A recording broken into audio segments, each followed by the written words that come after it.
नमस्कार, मैं Divya. Daily UP में आपका स्वागत है। आज है 25 सितंबर, दिन सोमवार। खबरों की ओर बढ़ने से पहले एक नजर सुर्खियों पर। गांधी जयंती के अवसर पर हर पंचायत में ब्लड प्रेशर और डायबिटीज का मुफ्त होगा इलाज। उत्तर प्रदेश की राजधानी लखनऊ का सफर हुआ महंगा। यूपी के हर जिले में अब साइबर अपराधियों पर लगेगा अंकुश। पटना एम्स के तर्ज पर अब लखनऊ लोहिया में भी मिलेगी सस्ती दवाएं। उत्तर प्रदेश राष्ट्रीय आय सह मेधा छात्रवृत्ति योजना के लिए रजिस्ट्रेशन की बढ़ी थी। चलिए बढ़ते उत्तर प्रदेश के अब तक की 25 बड़ी खबरों की ओर विस्तार से। उत्तर प्रदेश वन रक्षक के 706 पदों पर निकली भर्ती। उत्तर प्रदेश लोक सेवा आयोग की तरफ से वन रक्षक के 706 पदों पर भर्ती निकाली गई है। इच्छुक अभ्यर्थी इसके आधिकारिक वेबसाइट upssc.gov.in पर जाकर आवेदन कर सकते हैं। आवेदन करने की अंतिम तारीख 10 अक्टूबर 2023 है। यदि इसकी योग्यता की बात करें तो उम्मीदवार का उत्तर प्रदेश माध्यमिक शिक्षा परिषद या सरकार द्वारा मान्यता प्राप्त बोर्ड से इंटरमीडिएट या समकक्ष परीक्षा उत्तीर्ण की हो। वहीं उम्मीदवार की न्यूनतम उम्र 18 वर्ष और अधिकतम उम्र 40 वर्ष होनी चाहिए। साथ ही उम्मीदवार ने यूपीएसएससी पीटी 2022 की परीक्षा में भाग लिया हो। यदि इसके चयन प्रक्रिया की बात करें तो उम्मीदवारों को लिखित परीक्षा में शामिल होना अनिवार्य है। फिर इसमें उत्तीर्ण होने के बाद उम्मीदवारों को शारीरिक मानक परीक्षण के लिए आमंत्रित किया जाएगा और आखिरी में उम्मीदवारों को मेडिकल परीक्षण में शामिल होना होगा। अधिक जानकारी के लिए आप इसके आधिकारिक वेबसाइट पर जाकर विजिट कर सकते हैं। विश्व कप में भाग लेने से पाकिस्तानी क्रिकेट टीम को भारतीय वीजा मिलने में हो रही देरी। इस साल भारत में खेले जाने वाले आईसीसी वनडे विश्व कप में भाग लेने के लिए पाकिस्तानी क्रिकेट टीम को भारतीय वीजा जारी नहीं किया जा सका। सूत्रों के मुताबिक पाकिस्तानी खिलाड़ियों के वीजा में देरी हो रही है और पाकिस्तान क्रिकेट बोर्ड वीजा जारी करने को लेकर चिंतित है। गांधी जयंती के अवसर पर हर पंचायत में ब्लड प्रेशर और डायबिटीज का मुफ्त होगा इलाज। आयुष्मान सभा का आयोजन प्रदेश के हर ग्राम पंचायत में गांधी जयंती के अवसर पर किया जाएगा। इस दिन ब्लड प्रेशर और डायबिटीज के मुफ्त जांच पर हर पंचायत में करवाई जाएंगी। इसके अलावा बच्चों का समय से पूरा टीकाकरण करने वाले टीबी, कैंसर सहित और भी कई बीमारियों के बारे में जागरूकता फैलाई जाएगी। साथ ही स्क्रीनिंग करने की भी तैयारी है। गाँव में प्रभात फेरी के माध्यम से आयुष्मान सभा में आने के लिए लोगों को निमंत्रण दिए जाएंगे। इस संबंध में प्रदेश के सभी डीएम, सीडीओ, सीएम और पंचायती राज अधिकारियों को चिकित्सा स्वास्थ्य विभाग के प्रमुख सचिव पार्थ सारथी शर्मा ने निर्देश जारी कर दिए हैं। कई कारणों से दर्ज है भारत के इतिहास में आज की तारीख। आज के ही दिन वर्ष 1514 में वास्को डी गामा आखिरी बार वायसराय बनकर भारत आए थे। आज के दिन वर्ष 2009 में भारतीय प्रवर्तन निदेशालय ने लगभग 5,000 करोड़ रुपए के हवाला नेटवर्क का भंडाफोड़ किया था। आज के दिन वर्ष 1899 में भारतीय कवि उदमुलाई नारायण कावी का जन्म हुआ था। आज के दिन वर्ष 1914 में भारतीय राजनीतिज्ञ देवी लाल का जन्म हुआ था। उत्तर प्रदेश की राजधानी लखनऊ का सफर हुआ महंगा। लखीमपुर खीरी जिले के मैगलगंज में टोल प्लाजा से बनकर तैयार हो जाने से लखनऊ का सफर और भी महंगा होने वाला है। बरेली से लखनऊ तक सफर करने के लिए 256 किलोमीटर की दूरी तय करनी पड़ती है। बस इतने देर में ही 3 जगह टोल प्लाजा पर टैक्स देना पड़ता था, लेकिन लखीमपुर खीरी जिले में टोल प्लाजा तैयार होने से अब यह टोल टैक्स 4 जगहों पर देना पड़ेगा। बेलपत्र में अस्थमा और डायरिया जैसे बीमारी का होगा खात्मा। कानपुर के वैज्ञानिक ने किया रिसर्च। बेलपत्र के बारे में तो आप में से कई लोगों ने सुना ही होगा। इसका इस्तेमाल अक्सर हम पूजा पाठ के दौरान करते हैं, लेकिन अब बेलपत्र के बारे में कानपुर और पंजाब के वैज्ञानिकों की टीम ने कुछ ऐसी जानकारी दी है जो किसी रामबाण से कम नहीं है। दरअसल इसमें पाए जाने वाले टैनिन, फ्लोनोइड्स और काउमेरिन्स तत्व अस्थमा और डायरिया जैसे कई बड़े बीमारियों का इलाज करने में सक्षम है। यह तत्व बेल के फल, फूल, तना और जड़ में भी पाए जाते हैं। बता दें कि कानपुर के डॉक्टर सौरभ मिश्रा और पंजाब की डॉक्टर शैलजा ने देश के 3 प्रयोगशालाओं में रिसर्च से संबंधित कई रिपोर्ट तैयार किए हैं। उन्होंने कहा है कि रिसर्च में पता चला है कि बेलपत्र ही नहीं, पूरा बेल वृक्ष ही औषधियों से भरा है। इस तत्वों का चूर्ण रस अर्क के रूप में 10 महीने से अलीगढ़, नोएडा, पंजाब और कानपुर में क्लिनिकल ट्रायल हो रहा है। यूपी के हर जिले में अब साइबर अपराधियों पर लगेगा अंकुश। साइबर अपराधी दिन प्रतिदिन अपना पांव पसारते जा रहे हैं। अब इसी पर अंकुश लगाने के लिए सरकार ने एक बड़ा कदम उठाया है। इसके तहत राज्य के अब हर जिले में नेशनल साइबर क्राइम पोर्टल की निगरानी की जाएगी। इसके लिए प्रत्येक जिले में पुलिस कर्मियों को भी साइबर जगत की जानकारी रखने के लिए प्रशिक्षित किया जाएगा। केंद्रीय गृह मंत्रालय के दिशा निर्देशों के अनुसार जिला स्तर पर एनसीआरपी का संचालन व पर्यवेक्षण किए जाने के लिए भी 10 पुलिस कर्मियों की तैनाती की जाएगी। पटना एम्स के तर्ज पर अब लखनऊ लोहिया में भी मिलेंगी सस्ती दवाएं। पटना एम्स के तर्ज पर अब मरीजों को सस्ती दवा लखनऊ के लोहिया संस्थान में भी दिया जाएगा। दरअसल पटना एम्स की तरह संस्थान के हॉस्पिटल रिवॉल्विंग फंड के मेडिकल स्टोर को विकसित करने की खबर सामने आई है, जिसके लिए पटना एम्स के एचआरएफ की व्यवस्था का संस्थान के डॉक्टरों ने टीम द्वारा व्यवस्था का जायजा लिया है। बता दें कि लगभग 3000 तक मरीज लोहिया संस्थान में हर रोज आ रहे हैं। 800 से भी अधिक बेड संस्थान में मौजूद है, जिस वजह से अधिकतर बेड भरा रहता है। सर्जिकल सामान और सस्ती दरों पर संस्थान में दवा मरीजों को मुहैया कराई जाएंगे। बता दें कि इसके लिए लगभग एचआरएफ के 12 मेडिकल स्टोर का संचालन किया जा रहा है, जहां बाजार के मुकाबले 30 से 40% से कम कीमत पर दवाएं मुहैया करवाई जा रही। दुर्गा पूजा, दिवाली और छठ के लिए संचालित हो रही स्पेशल ट्रेनों का यूपी के इन स्टेशनों पर होगा ठहराव। रेलवे बोर्ड की तरफ से 15 अक्टूबर से पूजा स्पेशल ट्रेनों के संचालन को हरी झंडी मिल चुकी है। बता दें कि ये ट्रेनें अक्टूबर और नवंबर में आने वाले त्योहार दुर्गा पूजा, दिवाली और छठ पूजा को देखते हुए लिया गया है। अप डाउन की 14 ट्रेनें जंक्शन से होकर गुजरेंगी। ये ट्रेनें उत्तर प्रदेश में मुरादाबाद, रामपुर, बरेली, शाहजहांपुर, रोजा, हरदोई और लखनऊ आदि स्टेशनों पर रुकेंगी। बता दें कि सभी प्रमुख ग्रेड 1 श्रेणी के स्टेशनों से स्पेशल ट्रेनें संचालित करने को लेकर प्रस्ताव की मांग अभी हाल में ही की गई थी, जहां ट्रेनों के ठहराव और टाइम को लेकर संयुक्त रिपोर्ट मंडल ऑफिस द्वारा बोर्ड को भेजा गया है, जहां स्पेशल ट्रेनों के संचालन को लेकर मंजूरी मिल गई है। बता दें कि कुछ ट्रेनों का संचालन अक्टूबर के दूसरे सप्ताह और कुछ ट्रेनों का संचालन नवम्बर के पहले सप्ताह से शुरू कर दिया जाएगा। काशी में इस दिन होगा देव दीपावली उत्सव का आयोजन। देव दीपावली उत्सव को लेकर 2 तिथियों में असमंजस की स्थिति बन रही थी, लेकिन अब श्री काशी विद्वत परिषद ने इस अटकलों पर विराम लगा दिया है। बता दें कि देव दीपावली का यह आयोजन 26 नवंबर को ही मनाने का निर्णय वरिष्ठ उपाध्याय प्रोफेसर रामचंद्र पांडे की अध्यक्षता में लिया गया। विद्वत जनों के समक्ष प्रोफेसर विनय कुमार पांडे ने सर्वमान्य तिथि पर निर्णय का विषय रखा है। बैठक के दौरान शास्त्रों में वर्णित कई पक्षों पर चर्चा भी की गई। उत्तर प्रदेश पर्यटन में आज हम बात करेंगे चाइनीज मंदिर के बारे में। यह मंदिर उत्तर प्रदेश के कुशीनगर में स्थित है। यह मंदिर यहाँ के सबसे आधुनिक मंदिरों में से एक है। यहाँ आपको गौतम बुद्ध की प्रतिमा देखने को मिलेंगी, जिसे चीनी शैली में बनाया गया है। यहाँ लाफिंग बुद्धा की भी सुनहरे रंग की प्रतिमा देखने को मिलेगी। यहाँ की संरचना चीनी और वियतनाम वास्तुशिल्प डिजाइन के मिश्रण में है, जिसमें ड्रैगन के सबसे ज्यादा डिजाइन देखने को मिलेंगे। इसकी वास्तुकला को देख श्रद्धालु और पर्यटक काफी आकर्षित होते हैं। यहाँ आपको एक सुंदर गार्डन भी देखने को मिलेगा। आप यहाँ अपना अच्छा समय व्यतीत कर सकते हैं। लखनऊ के इस कैंसर संस्थान में गरीबों को मिलेगा मुफ्त इलाज। गरीब मरीजों को मुफ्त में लखनऊ के चकगंजरिया स्थित कल्याण सिंह कैंसर संस्थान में इलाज मिल सकेगा। यह इलाज संस्थान में राष्ट्रीय आरोग्य निधि और असाध्य योजना के तहत मिलेंगे। यह योजना उम्मीद है कि अगले महीने से लागू कर दी जाएंगी। इस योजना को लागू करने की तैयारी अधिकारियों द्वारा की जा चुकी है। बता दें कि लगभग 300 से लेकर 350 तक मरीज ओपीडी में कैंसर संस्थान में हर रोज मरीज पहुंच रहे हैं। बता दें कि मरीजों की भर्ती 250 बेड पर की जा रही है। वही 24 घंटे तक इमरजेंसी और पैथोलॉजी जांच की सुविधा उपलब्ध करवाई जा रही। ऑपरेशन की सुविधा भी लगातार बढ़ती ही जा रही। वहीं सबसे ज्यादा मरीजों को रेडियोथेरेपी में राहत मिल रही है। उत्तर प्रदेश राष्ट्रीय आय सह मेधा छात्रवृत्ति योजना के लिए रजिस्ट्रेशन की बढ़ी तिथि। उत्तर प्रदेश राष्ट्रीय आय सह मेधा छात्रवृत्ति योजना 2023 के लिए रजिस्ट्रेशन की अंतिम तिथि 18 सितंबर थी, जिसे बढ़ाकर 28 सितंबर 2023 कर दिया गया है।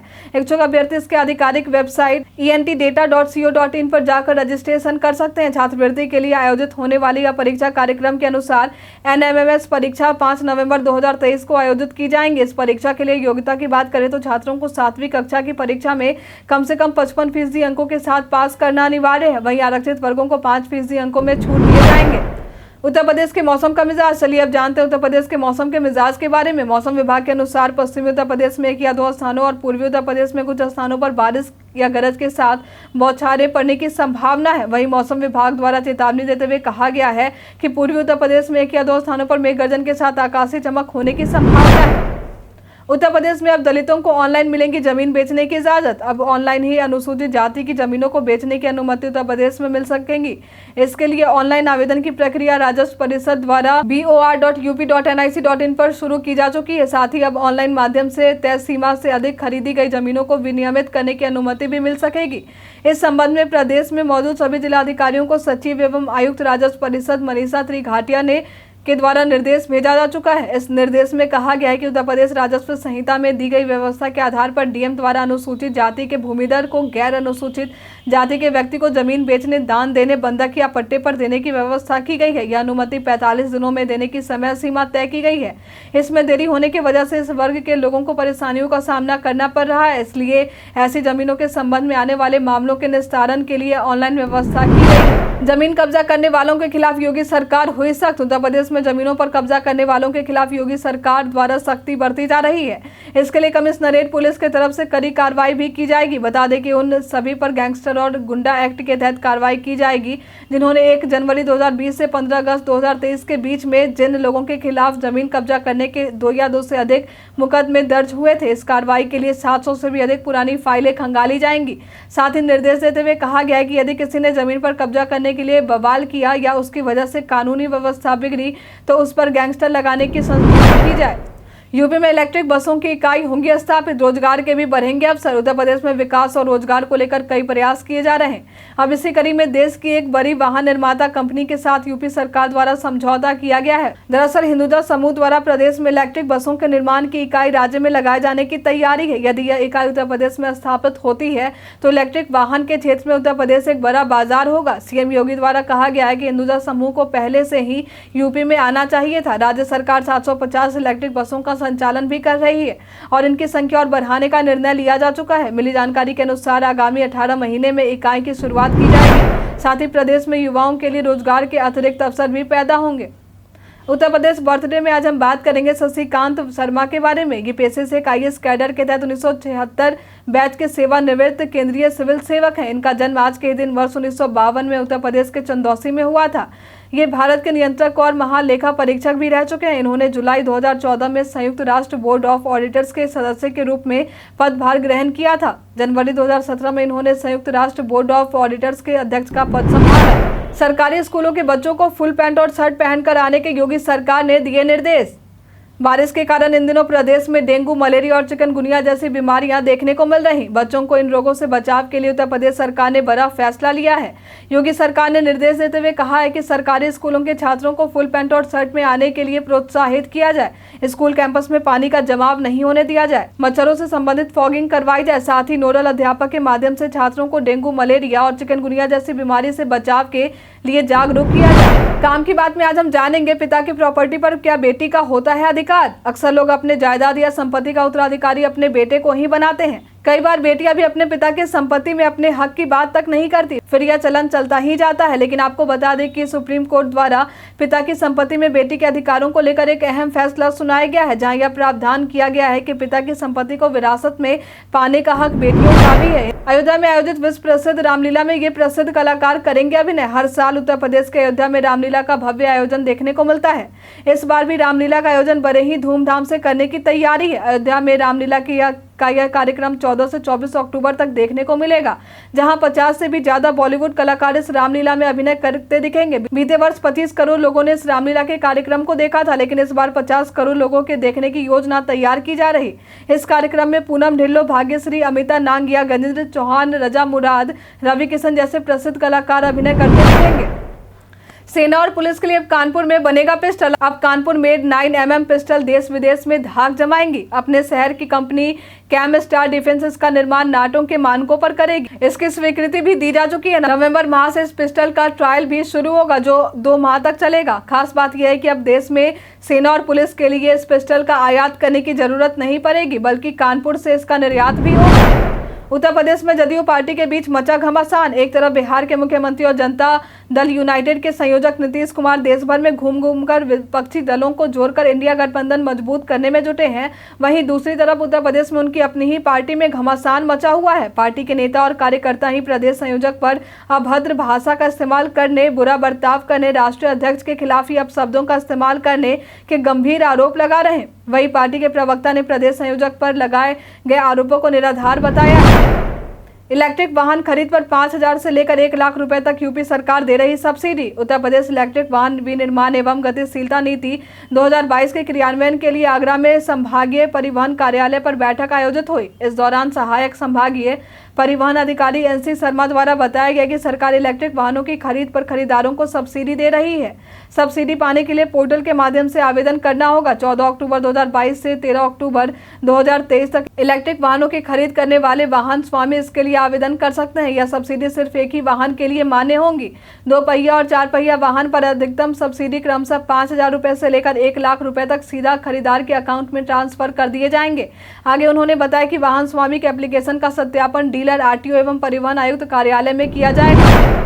टेक ज्ञान में आज हम बात करेंगे व्हाट्सएप के इस मजेदार फीचर के बारे में। भारत सहित 150 से भी अधिक देशों में मेटा के संस्थापक और सीईओ मार्क जकरबर्ग द्वारा व्हाट्सएप चैनल लॉन्च करने की घोषणा की गई है। इसके जरिए आप कई संगठनों से संबंधित अपडेट ले सकेंगे। आज के लिए फिलहाल इतना ही। अब हम प्रतिदिन आपसे 5 ऐसे जरूरी सवाल पूछेंगे और उसका जवाब बताएंगे जो कि स्टेट, पीसीएस, पुलिस, दरोगा समेत एसएससी जैसे अन्य प्रतियोगी परीक्षाओं में काम आएंगे। सवाल इतिहास, यूपी स्पेशल, विज्ञान, करंट अफेयर्स और भूगोल से रहेंगे। तो हमारा पहला सवाल है, हाल ही में भारत की पहली सोलर सिटी का उद्घाटन किस राज्य में किया जाएगा? ऑप्शन ए है उत्तर प्रदेश, ऑप्शन बी है बिहार, ऑप्शन सी है मध्य प्रदेश, ऑप्शन डी है जम्मू कश्मीर। इसका सही उत्तर है मध्य प्रदेश। हाल ही में किस राज्य के कोरापुट के काला जीरा और रायगढ़ा सॉल को जीआई टैग प्राप्त हुआ? ऑप्शन ए है उड़ीसा, ऑप्शन बी है झारखंड, ऑप्शन सी है बिहार, ऑप्शन डी है असम। इसका सही उत्तर है उड़ीसा। हाल ही में किस राज्य सरकार ने मुख्यमंत्री मेधावी छात्र प्रोत्साहन योजना शुरू की है? ऑप्शन ए है उत्तराखंड, ऑप्शन बी है महाराष्ट्र, ऑप्शन सी है उत्तर प्रदेश, ऑप्शन डी है उड़ीसा। इसका सही उत्तर है उड़ीसा। उत्तर प्रदेश के किस जिले में न्यूनतम जनसंख्या घनत्व? ऑप्शन ए है भदोही, ऑप्शन बी है ललितपुर, ऑप्शन सी है वाराणसी, ऑप्शन डी है आजमगढ़। इसका सही उत्तर है ललितपुर। उत्तर प्रदेश राज्य में सिल्क खरी का प्रमुख खनन क्षेत्र कौन सा है? ऑप्शन ए है ललितपुर, ऑप्शन बी है मिर्जापुर, ऑप्शन सी है इलाहाबाद, ऑप्शन डी है हमीरपुर एवं झांसी। इसका सही उत्तर है हमीरपुर एवं झांसी। सवाल जवाब के दौर अब समाप्त होते हैं। आप में से कितने लोगों ने हमारे सवाल का सही जवाब दिया है, कमेंट करके जरूर बताएं। वीडियो के अंत में हम उनका नाम जरूर लेंगे। उत्तर प्रदेश के तमाम खबरों के साथ बने रहने के लिए देखते रहे डेली यूपी। और साथ ही अगर आप यूट्यूब से देख रहे हैं तो चैनल को सब्सक्राइब करें। अगर आप फेसबुक से देख रहे हैं तो पेज को लाइक करना ना भूलें। और हाँ, आप उत्तर प्रदेश के जिस भी क्षेत्र से देख रहे हैं उस क्षेत्र का नाम हमें हमारे कमेंट सेक्शन बॉक्स में लिखकर जरूर बताएं। धन्यवाद।